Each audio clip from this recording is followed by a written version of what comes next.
dhufeellee karaan guutuun marfamee jira. Ummanni nagiya gaafataa jira. Ummanni nageenya gaafataa jira malee takka waa'ee gargaarsa namni dubbate waa'ee zayitii waa'ee daakuu namni gaafate hin jiru naan jee mucaan dawwalee gaafannaan. Because isa caala namni beeku hin jiru waa'ee ummata kana ammasaa kanatti. Maaliif jennaan mucaa kanaatu rakkoo sanillee babal'isee kabaasu jiru isa waan ta'eef. Namni akka isaatillee hin jiru waraana keessa dhaabbatee lola keessa dhaabbatee kan ummata gargaaru mucaan kun bar injiinaraa bar nama baratee injiinarummaa qabu war mucaan kun jechuudha. Okay? Nama jabaa jechuudha. Isin garee nama amma dura Oromoof jecha caccabee daakamee fayyee amma fayyaa isa deebee nama miila akka rabbiitiin fayyee malee bar nama arra miilaan deemuu miti bar karaa deemaan saayiba xiyyaa bar nama amatee meeqa ol beenu bar nama arra miila lamaan deemuu miti bar. Nama miilli isaa caccabee jechuudha. Arra isin gabbaatanii ansaba kanaaf kanan godhe. Ansaba kanaaf kanan godhe. Ansaba kanaaf kanan godhe. Oromoon waata kanaa gootee hin beektu. Oromoon sannaa gootee hin beektu. Ka Oromoof du'eetu jira habibi. Ka Oromoof daakameetu jira jechuudha. Yoo sabaaf hojjette onnee keetirraa hojjette malee Oromoon waa si gooteef sabaaf hin hojjettu. Oromoon si arrabsiteefillee sabaaf hin hojjettu jechuudha. Abbaan fedhee si arrabsullee haadha miskiina achi boochu jirtu. Dhalatu tanteetan beekin saniif sagalee ta'uu sirra jiraata malee warra as gaddeebee si arrabsuu fi warra as gaddeebee si qeequuf jettee Oromoodhaaf sagalee hin ta'u yoo jettu qaanyidha jechuudha. Akka nama beekumsa hin qabne akka nama baratee hin barannetti ilaalamte jechuudha. Sagalee hin ta'uu namaan na arrabsee Oromoon na arrabsee maal gizeetu Oromoon lama sadii si arrabsteef haadha tantee miskiina achi boojuutuuf sagalee hin ta'u yoo qayeetu taate bal qaanyidha barkun qaanyidha jechuudha. Mucaan kun akkasi caccabee ka guyyaa tokko Oromoon mucaa san gargaarsa miti waa takka hin goone akkasi caccabee jechuudha. Akkasi caccabee miilli irra daakamee fayyaarra fiildii isaatiin osoo hojii meeqa hojjetuu danda'u ummata gaddeebee ummata gargaaraa jira jechuudha. Dhakaa san keessa ciisaa jira. Maaster Abinnatii sila akka Itoophiyaatti gargaarsaan tokkoffaa jedhame lola keessa dhaabbatee nama gargaaree hin beeka. Lola keessa dhaabbatee osoo asiin qawween dhaga'u asiin dhiiga facaasamuu gargaareen hin jiru namni akka karaa deemaa jiru because waan Oromoo ta'eef qoodan kannitaniif because waan Oromoo ta'eef harka rukuttaniif because Oromoo waan ta'eef hidhuu fi ajjeesuu barbaadan jechuudha. Karaa deemaan ummata qaba. Isin boombii qabdan, isin qawwee qabdan, isin waraana qabdan inni immoo ummata guddaa saba bal'aa qabaa jechuudha waa tokko godhuu hin dandeessaniin. Warri irra dhaadataa jirtan warri isa hidhuudhaaf ajjeesuudhaaf doorsisaa jirtan inni ummata bal'aa saba guddaa qaba isin taankii qabaattanis inni rabbii isa uumee qaba isin boombii qabaattanis isin humna qabaatanillee ka isinirra humna qabu rabbii qabaa jechuudha kana hubadhaa jechuudha. Fayyisaa miila luffeessunis dhaggeeffadhu asumaanuu feesbuukaan siifin dhufaatillee amma okay fayyisaa amma feesbuukaan sii dhufa jechuudha likkii keessi likkii ka miila malee sammuu hin qabne jechuudha. Miilaan fiiguun sammuun fiiguu sitti fakkaatee jira. Likkii keensii ma jechuudha. Si kan mucaa kana nyaachisu jiru waan ta'eef likkii keensii ma feesbuukaan amma na eeggadha amma feesbuukaan isiniif dhufa. Daddabochi gizee nuti callisnee teenyu bar waan dubbachuu wallaallee isiniif fakkaata nuti bar beekaa callisnee teenyaa bar. Callisnee teenyaa bar. Akkana jettee bar beekamtee bar akkana jettee waan sabaaf yaadu nuuf fakkaatee jechuudha. Eddaanoo ati akkana jettee waan biraatiif. Waan biraan na jiraaf akkana jettee eddaanuu nuti bari saba keetiif sagalee taate jenneetiti fayyisaa siin jenne bar akka sammuun kan kee buqqeete yoom beeyne jechuudha. Akka sammuun kee xashii ta'e maaliif beeyne eddaanoo ati faranjoota amaalalaa jirta achirratti faranjootaaf waan bira abstract mojjinni taraakti godhuu turte eddaanuu nuti hin beeynu bar saba keetiif sagalee taate jennee fooloo si goonee si guddisne guddina kee malee bika guddaa si keenye beekumsa kee malee beekumsa si kannine. Okay, qafoo akka taate osoo si beenu achis buusne jechuudha. Arra deebitee saba keetiif sagalee osoo ta'uu qabdu loqoda shanii loqoda jettee hawaasa kana adda baasuuf hawaasa kana wali kaasuuf hawaasa kana rakkoo keessa uumuudhaaf gabbaatee waan beekte laaqqattaa jechuudha. Namni kafooloo si godhu sirraa waa baratuuf yoo waa beekte sirraa hubachuudhaaf malee kaaka keetii duwwaa kana duwwaa jechuudha duwwaadhaati sammuun kee duwwaa. Wanti kee duwwaa jechuudha fiigi ati fiigi inuma fiigi maa fiiguu dhabde aslan fiiguu qabdaati fiigi ati fiiguu qabda malee waa'ee sabaa naasa'ii waa'ee sabaa sirraa illee hin bareedu sirraa illee hin deemu fiigi inuma fiigi jechuudha daggala keessa fiigi ati osoo fiiduu caccabi inshaAllah. Isa kan mucaa kana jechuudha akka mootummaan akka mootum nuti ilaal mucaan karaa deemaa waatee taanaan fayyisa irraa Oromoon gabbuu hin qabdu. Fayyisa miila luffee irraa Oromoon gabbuu hin qabdu jechuu. Because isa jechuu isa kan mucaa kana maxxansee eenyu duratti qeequu ture isa waan ta'eef mucaa waa tokko taanaan kan ajjeese Abiy Ahmed osoo hin ta'in Fayyisaadha. Fayyisa hongee dheessa biyyaa beesan jechuu isa jechuu kabeelaa fiigee wanni jeesan isa jechuu biyyaaf waan fiidee nutti fakkaate daanu garaa keetii fiidee jechuu Oromoon kun ni tasaase Oromoon kun hin dogongore jechuu biyyaaf fiidee biyya guddisuu fiidee inni nuti jala fiiguu turre eddaanaatu waan biraa fiidee jechuu dhugaara bigis takka nama aarsa wani tokko miira keessa illee nama galcha itti aansuudhaan miira keessa seenee yoon dubbadhu. Because hin aare jechuun wanta Oromoo kun na aarsa umrii xiyyaa olitti aare coggaarraa naqabee jiraan amma isaa kanatti. Osoo hin heerumin coggaarraa naqabee jiraan amma isaa kanatti yoo maramee waa hedduu na keessaa ba'a. Waa hedduu jechuun waa hedduu Abiy Ahmed na keessaa iyya Adaanach Abeebee na keessaa irti Shimallis na keessaa iyya Taayyeen Hidhameelee na keessaa iyya namni na keessaa hin ijjine bari hin jiru banaan amma isaa kanatti.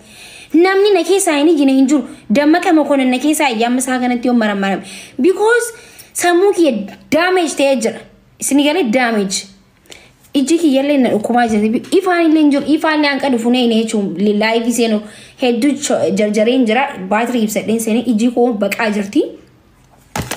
Waan sabaa kanaa taaniif rabbiin haa dubbatu nuti galatalee saba kanarraa hin barbaannu namni galata saba isaatiif galatoomillee hin barbaannu because saba keenyaaf yoo hojjennu galata hin barbaannu sabarraa dhalanneef biyya keenya boonsuudhaaf biyya keenya kabachiisuudhaaf biyya keenya nageenya biyya keenyaatiif jennee gaafa hojjennu waan takka nama tokkorraa hin barbaannu jechuudha confidence qabna jechuudha waan barbaannu saba keenyaaf dubbachuun nu boonsa saba keenyaaf du'uun nu boonsa saba keenyaaf dhiigni kee yoo dhangalee humaan ittiin fakkaatu jechuudha ati biyya hin jirtu.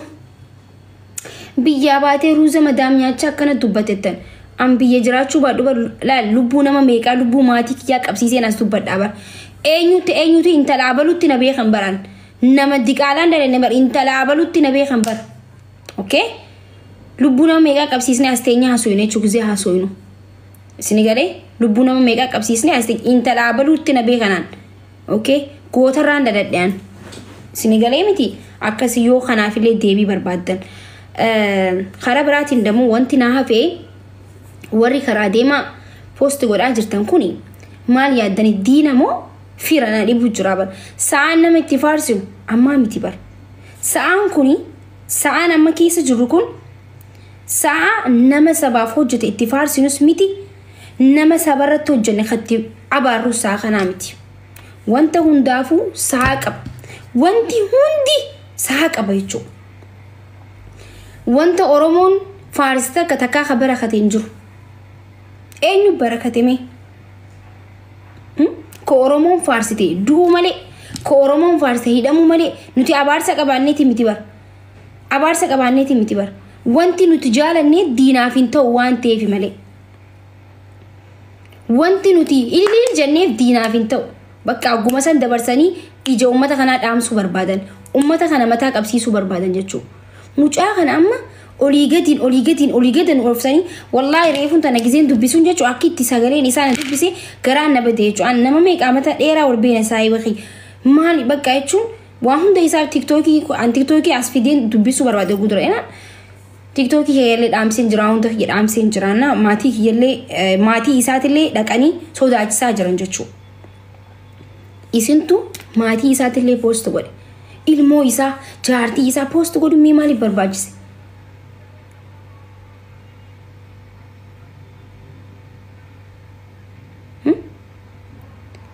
Maaliif barbaachise? Maaliif barbaachise? OMN reefun tana waa'ee isaa post godhee ture. Akka mootummaan isa barbaadaa jiru.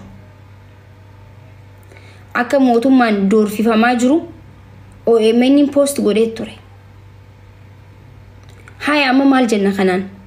dhiisaa yoo inni nama dhageessan jechuudha tuffii nama tuffattan I don't know maaliif akkati gizee meeqa dhiisaa saa namatti faarsan ammaa miti saa qaba ummata irratti xiyyeeffadha nama hin dhageessan jechuudha ilmoo isaa post gootanii haadha manaa isaa post gootanii fira isaa post gootanii saayiboota inni footoo waliin kee hunda post gootanii maaliif barbaachiste qoy maaliif boo'icha jaalanna qoy yoo waatee as deebinee boo'uuf deemna miti yoo wanta ka dhumame as deebinee boo'uudhaaf moo maaliif gara Oromoo maaliif akkatti boo'icha jaalanna qoy gaafa waa goonu maaliif miira keessa seenna qoy maaliif miira keenya to'achuu nu dadhabsisa qoy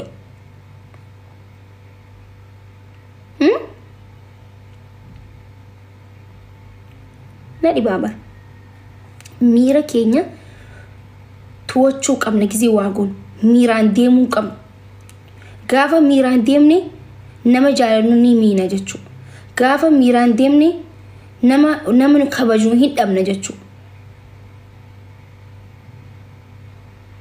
okay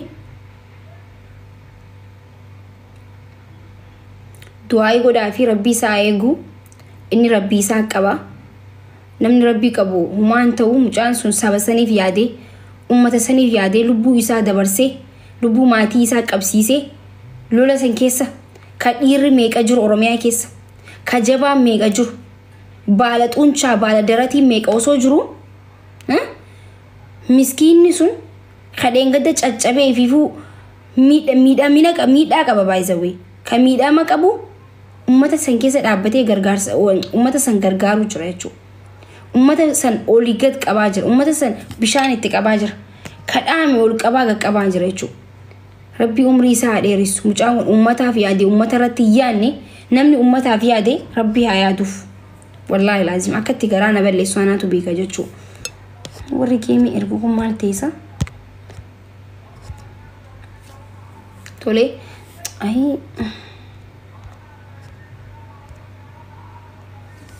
kanaafuu jechuudha akkasiin isin jaa gargaarsi humaatu hin jiru yoo nyaadhamu barbaadan moo abbaa feetanii gargaarsuu dandeessanii gargaarsi barbaachisu hin jiru irra deddeebinee isinii himna gizee hunda Oromoo nyaadhamuun jaalatinaadha ijoolleen mana Arabaa kun suuta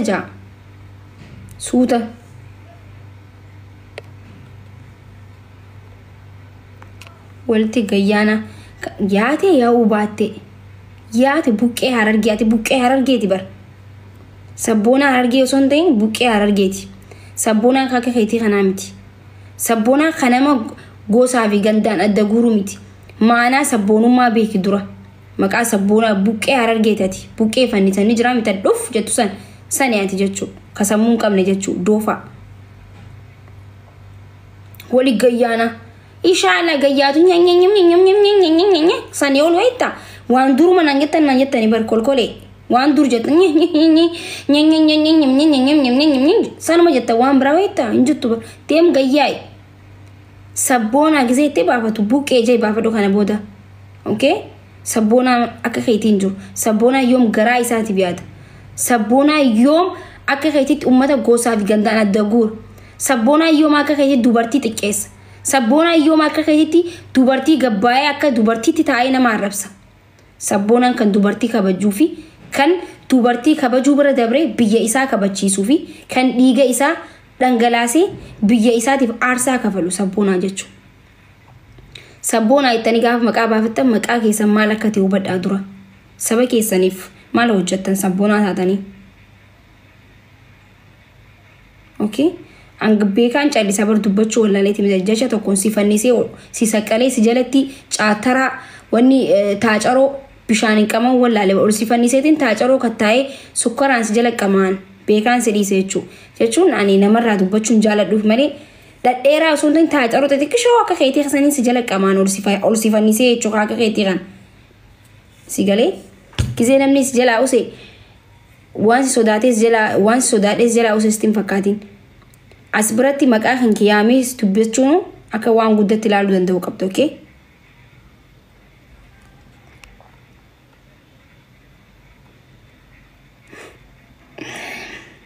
Ansaala waa'ee sabarratti wallahi qalbii hin beekan. Ani yoo ana arrabstan waan itti hin fakkaatuun saba kiyyara gabbaatee hin qoosoo jettee immoo sii mititi ishaadha abbaa fedhe dura hin dhaabbadan abbaa fedhe dura abbaa fedhe snaayiparii fedhe dura hin dhaabbadan sodaa hin qabu jechuudha. Wali gayyaana jaa yaate yaa'uu baattee maal fiddaa?